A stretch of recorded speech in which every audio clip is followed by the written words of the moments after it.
शंका। क्या उपदेश लेने के बाद बच्चों को दीपावली पर पटाखे आदि खरीद कर दे सकते हैं?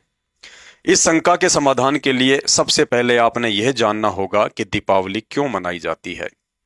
गुरुदेव भगवान ने बताया कि 14 वर्ष के वनवास के उपरांत जब दशरथ पुत्र श्री रामचंद्र जी 12 वर्ष से रावण की अशोक वाटिका में कैद अपनी पत्नी सीता को वापस अयोध्या ला रहे थे, तो उन दिनों अमावस्या अर्थात अंधेरी रात्रि का समय था। अयोध्या वासियों ने सोचा, आज वर्षों बाद श्री रामचंद्र जी अपनी पत्नी सहित अयोध्या लौट रहे हैं, इसलिए उनके स्वागत के लिए पूरी अयोध्या नगरी को हर जगह घी के दीपक जलाकर रोशन किया जाना चाहिए। लेकिन श्री रामचंद्र जी के चले जाने के हजारों वर्षों बाद वर्तमान में लोगों ने दीपावली को एक परंपरा के तहत अपने मनोरंजन का साधन बना लिया है, जबकि आज के समय में दीपावली मनाने का कोई अर्थ ही नहीं निकलता है सिवाय पैसे और वातावरण को धुआं से प्रदूषित करने के।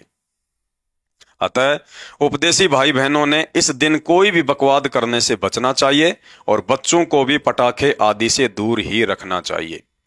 आज दीपावली समाज में एक कुप्रथा बन चुकी है। जगह जगह भद्दे गाने और शराब पीकर लोग बकवाद करते हैं। बारूद से ना जाने कितने बच्चों के हाथ जल जाते हैं, कितने लोगों के घर जल जाते हैं। अतः बच्चे चाहे कितनी ही जिद क्यों ना करें, उन्हें पटाखे आदि खरीद कर नहीं देना है।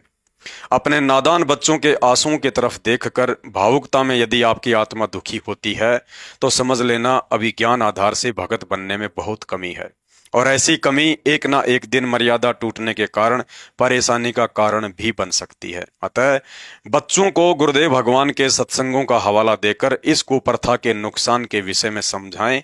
यदि नहीं मानते हैं तो आपने उनकी जिद और आशाओं के आगे अपनी भक्ति मर्यादाओं को हरगिज नहीं तोड़ना है।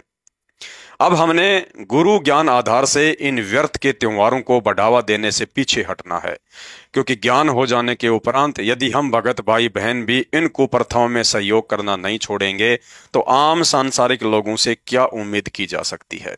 गुरुदेव कहते हैं, मरद गरद में मिल गए रावण से रणधीर, कंस केसी चानोर से हिरणाकुश बलबीर। तेरी क्या औकात है तू जीव जन्म धर लेत, गरीब दास हरि नाम बिना तेरा खाली परसी खेत।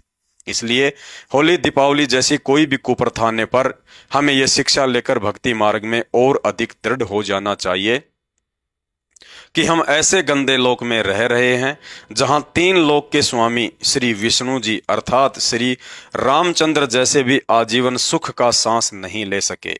अब यदि गुरु वचन में रहकर मर्यादित भक्ति नहीं की तो आप और हमारा क्या होगा। हम तो वैसे ही जीव संज्ञा के प्राणी हैं।